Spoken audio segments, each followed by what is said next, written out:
got Jim Davis, Floyd, and everybody here. And I would like to congratulate our 70 nominees and the 10 winners. It's so honored for me here. I would like to tell you guys a little bit story about my business journey. I will talk about a little bit about how I started the business, how we responded to the 2008 economic crisis, and how we get into the sawmill business.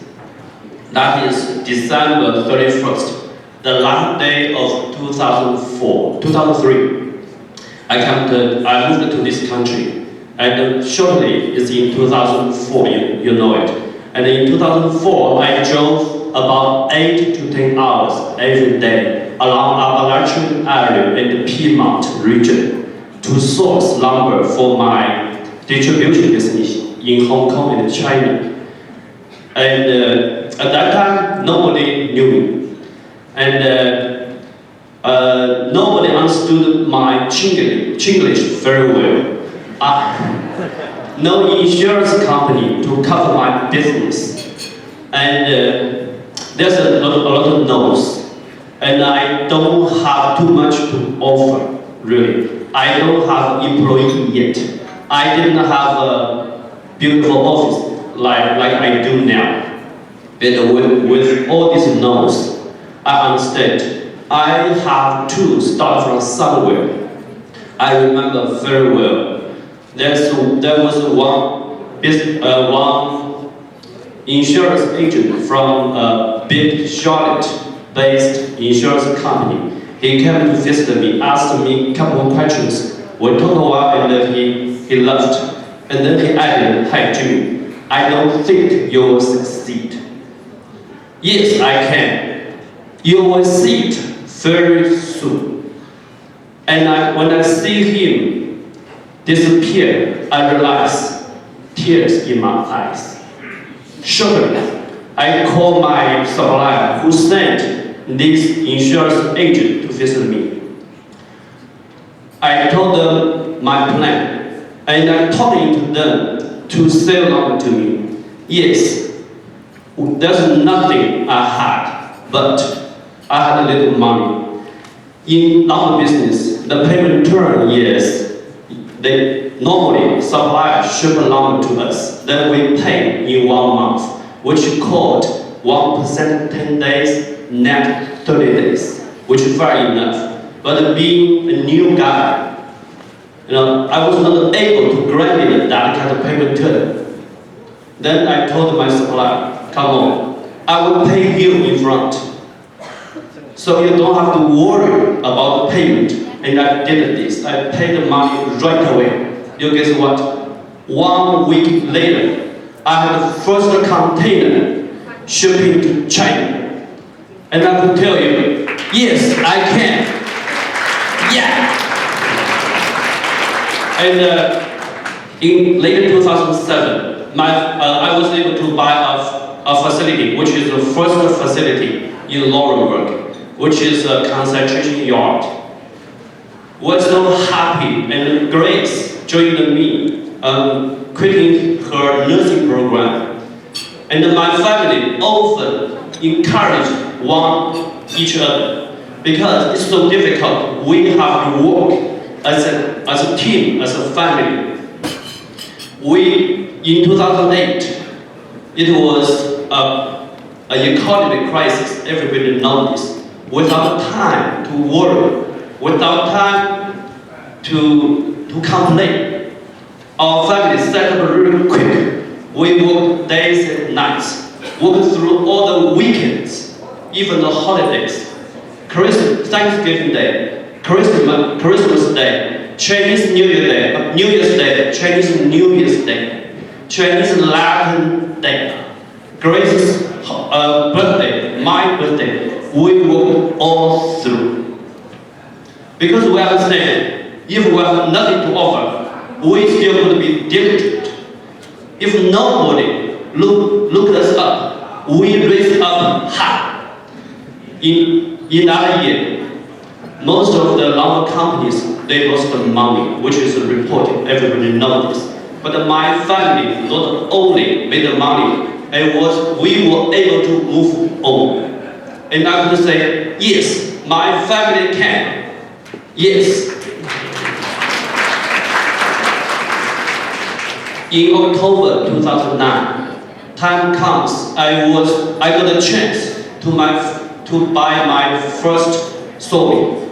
One of my dear friend, who is from a fellow lumber company, he called me, congratulated me, said, hey Jimmy, it's time has been approved that you did good business in lumber trading business. But the sawmilling will be different annually. It's very easy to lose money. I then realized this, probably I've done something too quick. But also quickly, me and one of my first employee, Larry Randall, who is sitting here today. Larry, would you please stand up?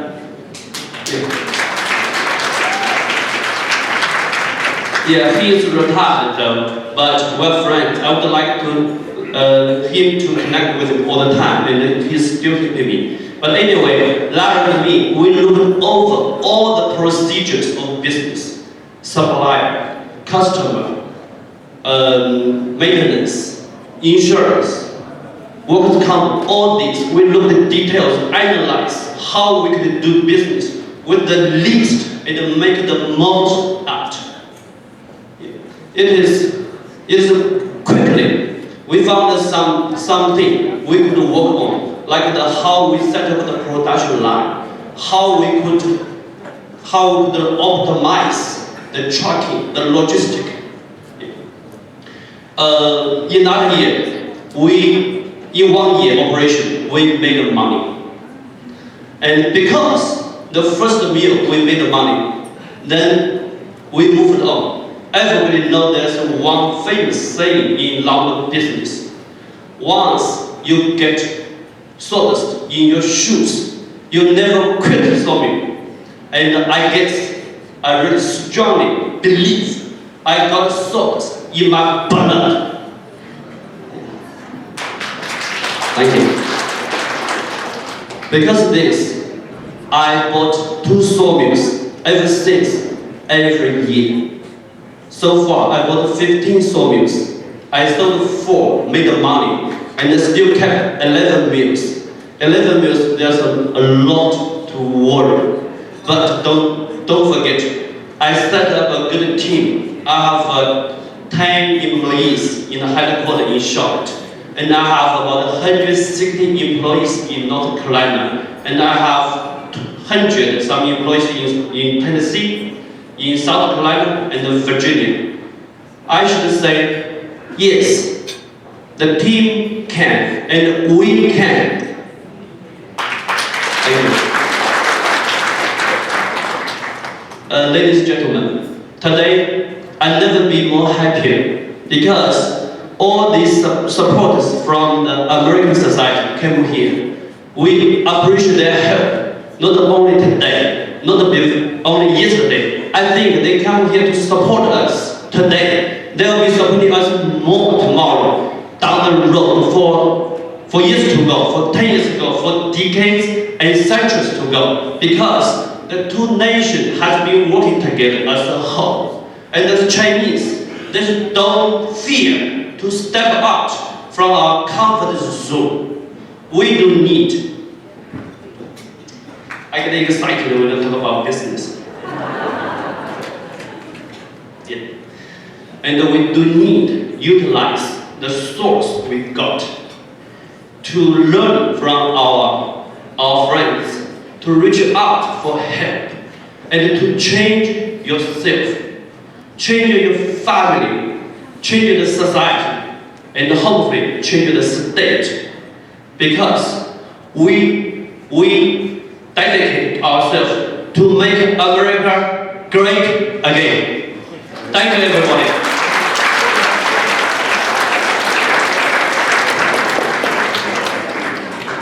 We now know who the next possible U.S. president could be. Yes, we can. And next time, yes, we can finish the speech in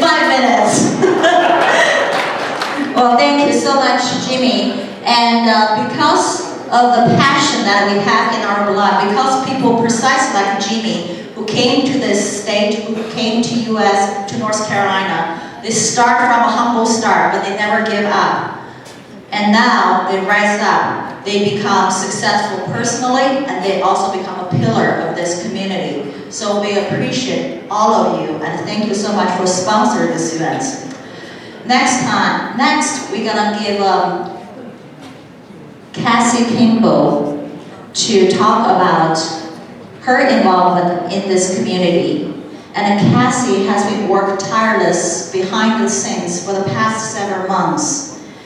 And that's one of the reasons we're able to gather here today. Cassie has involved in the community publication service for more than 14 years.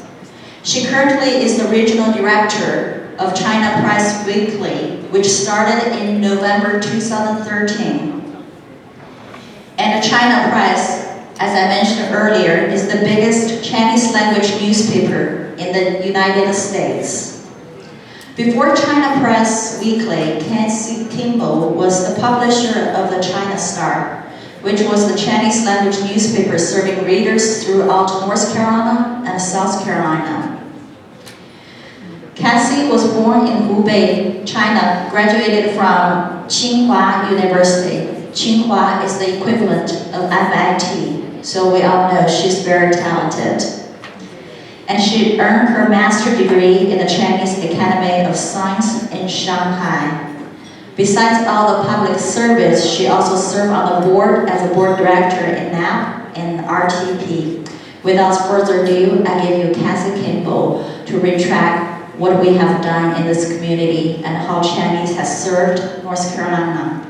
Cassie Kimball. Thank you, Director. Good afternoon, ladies and gentlemen. Welcome to 2017 Carolina's Chinese Community Square Gala. I see so many familiar faces in today here. We are so honored to have all VIPs, our friends, and join us. This is that Sunday, even with such bad weather. Thank you all. During my 14 years media service to the community, I was so fortunate to experience the flow of Chinese immigrants increase from a trickle to a wide and swollen river. As I look back at the years of the paper we issued, I find many memorable memos and significant milestones. The first venture of cross-cultural exchange, stories of success, and the interested seminars become so fresh in my mind.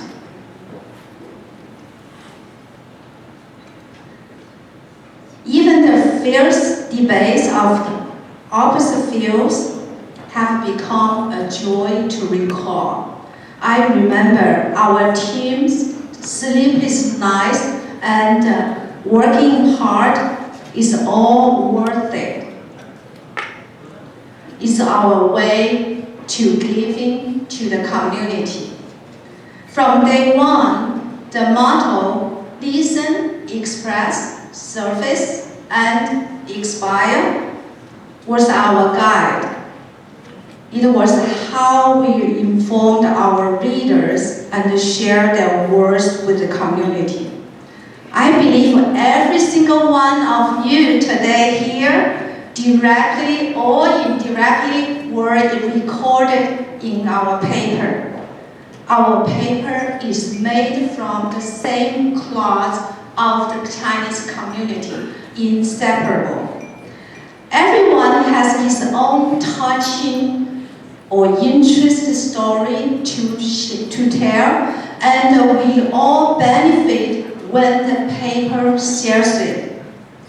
Can you believe that Chinese people history in Carolina is almost 180 years? Since then, we have seen many significant milestones. The first Chinese school, Ronnie Chinese Language School, was started by Jian Shi 40 years ago. I think Jian Shi is with us today.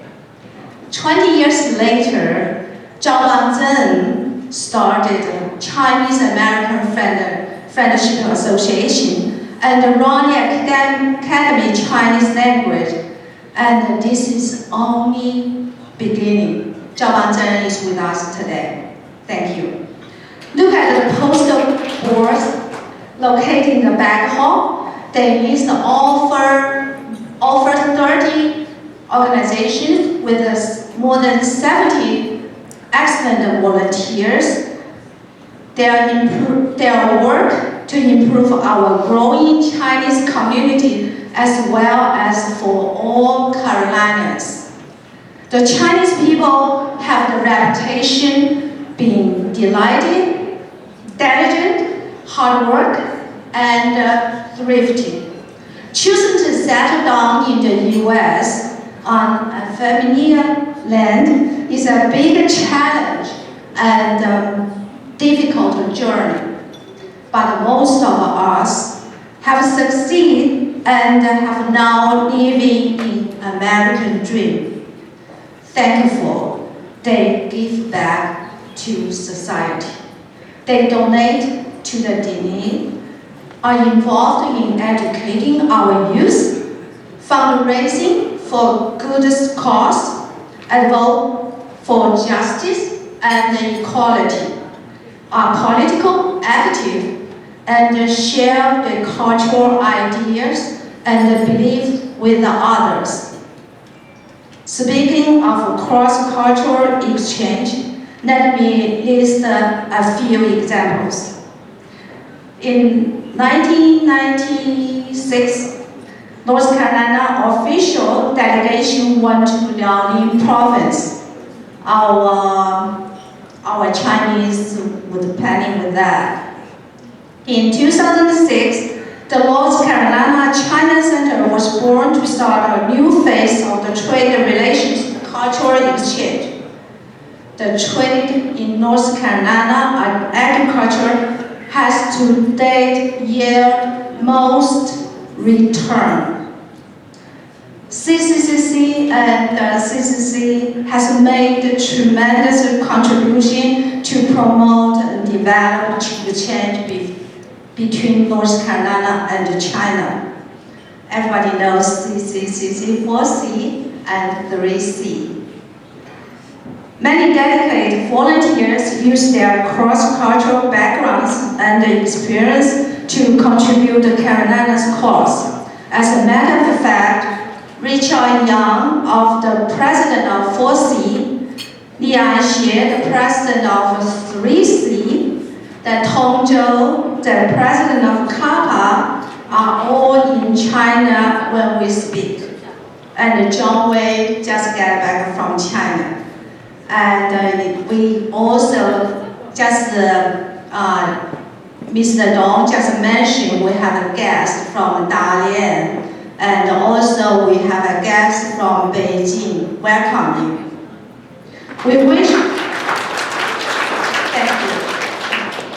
We wish to express our fond greetings and special appreciation to all our VIP. Because we have so many VIP, I don't want to just waste everybody's time, but everybody wear the red tag. You are our honorable VIP.